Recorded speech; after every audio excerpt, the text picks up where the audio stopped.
So what's up guys? Ako nga pala si Bailin Bacar and kasama ko si Norfaisa P. Balawag and si Iyana A. Sulaiman. So kakatapos lang ng aming career guidance. Kaya naman, pumunta na kami sa food court para simulan ng aming mukbang, ang aming final task. So, dito na tayo sa food court. So, samahan nyo kami mamili. Char. Samahan nyo kami sa aming mukbang. On this part ay iniisip namin kung ano una namin bibilihin. Kung drinks ba o yung kakainin muna namin. So, yan. Talagang favorite namin ang street food eh. Kaya nadayo kami dito. Kaya naman, bumalik kami sa sa milk tea. Kaya, yan, nag-uusap kami kung anong flavor ang bibilhin namin. Habang itong isa ay nagpapakit na sa camera. Yan, nagtuturo na ako. So, gusto ko ng dark chocolate. Kaya naman dahil ang gatara ang inyong beshi, ay nag-dark chocolate din ng isa. So, dark chocolate kaming dalawa ni Eya, habang si Faisa naman ay nag-cone, ubi or obi cone. Hindi ko na maalala yung pangalan niya. So, yan. Tinitignan namin yung price. Hindi naman ganun kamahal. So, yan na nga. Tignan nyo na lang. Yan. After namin mamili, dahil matagal pa naman ang milk tea, pumunta na muna kami dito sa street food para dito bumili. Habang wala pa yung milk tea. So, mas inuna namin magbayad dito habang sa kabila di pa kami nakakabayad, diba? Ang galing. So, yan. Nagbayaran na. Dahil mayaman ang inyong Auntie Faisa, siya na muna ang nagbayad. Char, nag-ambagan kami dyan, guys. So, yan. Pag bumalik kami ng milk tea para magbayad na, dahil naku, baka di namin makuha ang aming in-order, guys. So, dyan. Bayaran na, guys. Naiinip na nga ako dahil matagal pa. Tagal na makuha ang order namin. Pero okay lang dahil worth it naman yan. Nawubusog naman kami. Si Eya ay di niya nakikita dahil siya ang nagbi-video sa amin. So yan. Mga pagkatapos ng ilang minuto ay nakuha na namin ang aming order. So yan, kakain na kami, guys.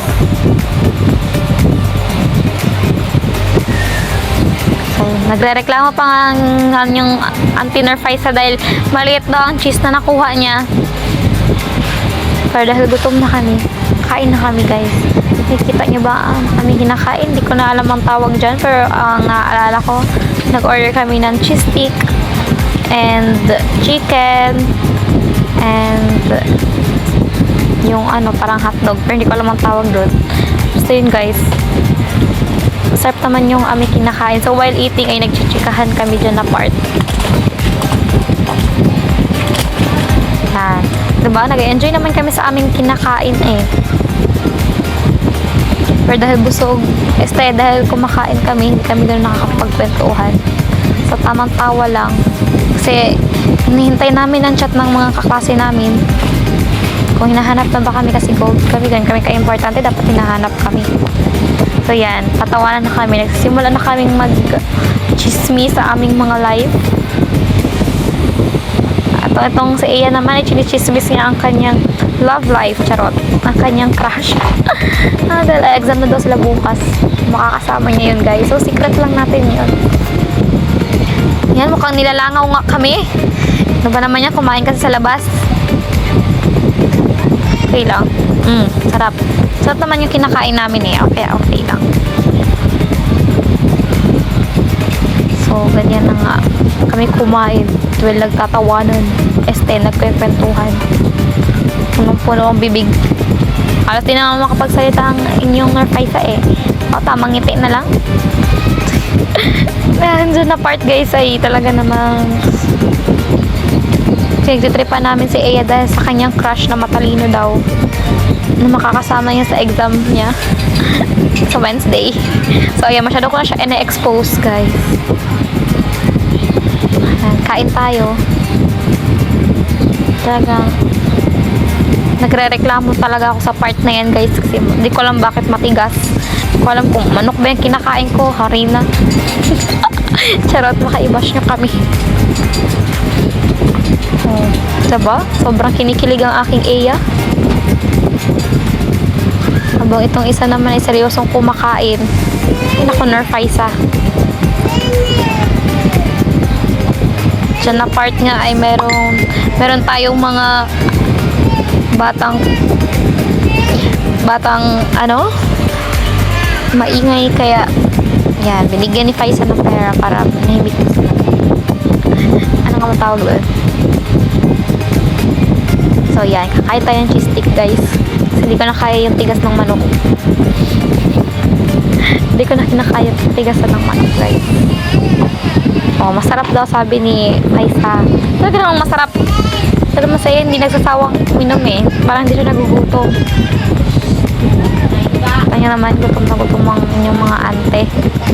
So yan, panoorin nyo na lang kami while kumakain ha.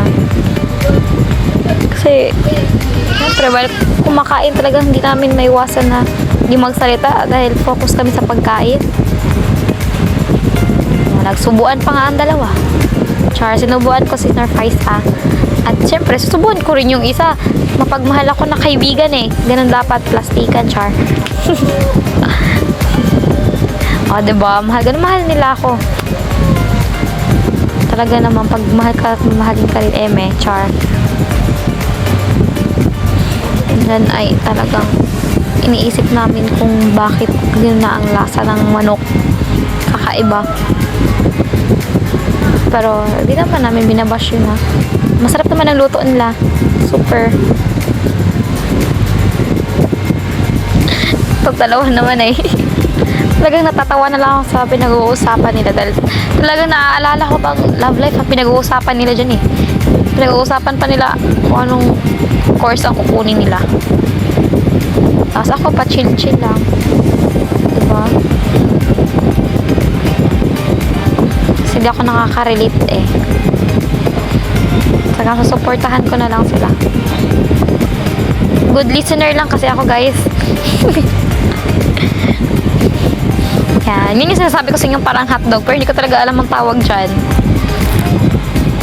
Ayan. Subuan ko daw siya. Lalagyan ko sana ng sauce kasi sabi niya ayaw niya ng may sauce. Kaya sige. Gorate, kain ka na dyan.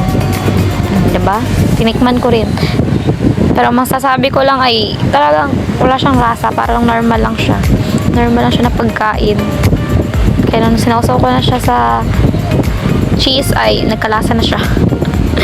Diba? Can't you imagine that? Nagkalasa siya dahil sa cheese.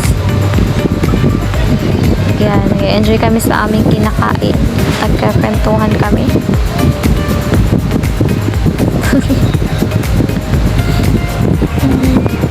Kasi natatawa ako sa kanila eh. Halos di ko na alam ang sasabihin ko. Nakikitawa ako sa kanila kasi di ko gets yung topic. Ganun talaga, kailangan natin makisabay. Ayan. Sarap na sarap kami sa pagkain.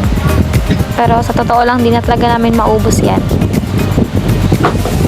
So, pinapag-usapan namin dyan guys yung aming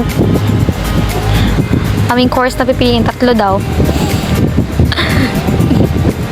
Hindi namin maintindihan guys kung anong unahin namin examan. Dahil about future na nga ang aming pinag-uusapan, masyado na kaming seryoso dyan na part. Hanggang din na namin nagagawang ngumiti, no? So, dyan na part, nakikita nyo, hindi na ako lumalamon. Char, lalamon pa pala ako mamaya. Pero busog na talaga ako. So, yan. Kinuha ko yan dahil hindi ko alam kung ano yan. Kinain ko lang siya. Sabi niya, tanggalin ko daw yung balat. Pero kinain ko yung balat. Which is yung harina yun, guys. Ay, nako, katimangan. Char. Pero yun. I-rate ko yung mga kinain namin. Sobrang 10 out of 10. Dahil masarap talaga siya. At saka nag-enjoy naman kami kahit hindi ganun kalambot yung chicken eh. Char. Diba? Nag-enjoy naman ng all. So, ayan. Chismis, way kumakain. Talaga naman hindi ko maintindihan ang nangyayari sa amin dyan. Paano ba naman kasi, saan ako nakatingin? Doon sa mga tao nakatingin din sa amin. Siguro nawiwirdohan na sila sa akin. Okay lang, may camera naman. Hindi nyo na ba naiintindihan na aking sinasabi, guys? So, yan. Oh. Yan, si Faisa kanina, nilalait namin. Pinagtitripan namin si Aya sa love life niya. Ngayon siya naman, si Faisa naman pagtitripan natin. Dahil pinagluluto nga daw siya ng kanyang love, char, eme. Sana all, diba? Pero kaya naman natin magluto ng sa atin lang. Nako guys, tatawa talaga ako sa kanila.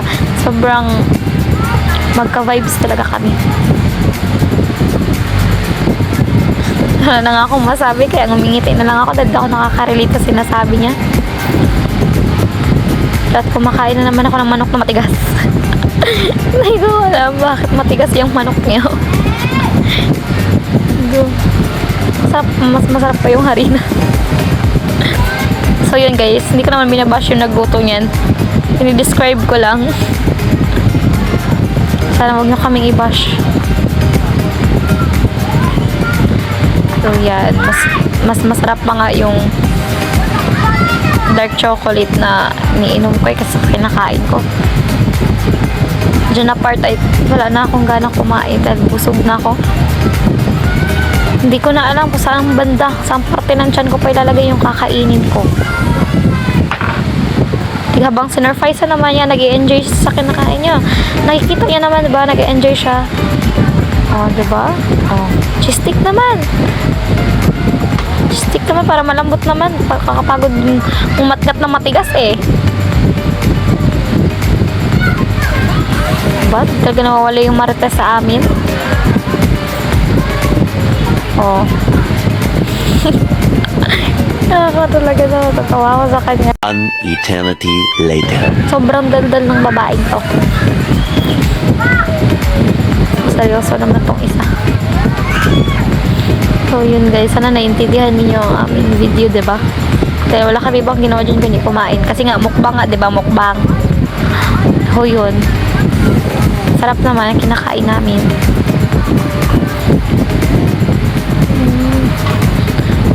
Ayan. Diba, kinuha ko yung sauce niya kasi nga wala na akong sauce. Ay, nako. Diba, nag-enjoy na ako sa cheesecake. Nakakain ng manok, guys. Matigas kasi. Abang itong si Faisa, nag-enjoy siya sa manok. An eternity later. So, yun guys, after eternity later, tapos din kami sa aming kinakain. So, yan. As you can see, patapos na. And hindi namin na-videoan na ang pag-end ng aming pagkain. Pero yan, nakikita nyo naman sa Aya, may baon pa siya. Dito pa siya. Dahil nga, hindi namin naubos. So, yan. Pabalik na kami ng school dahil meron pa kaming babayarin. I hope nag-enjoy kayo guys sa aming vlog. Yan, o, diba, kakain pa siya. Siyempre, dito nakasalubong pa namin ang aming mga klase, diba, say hi guys sa inyo. So, yan, school na.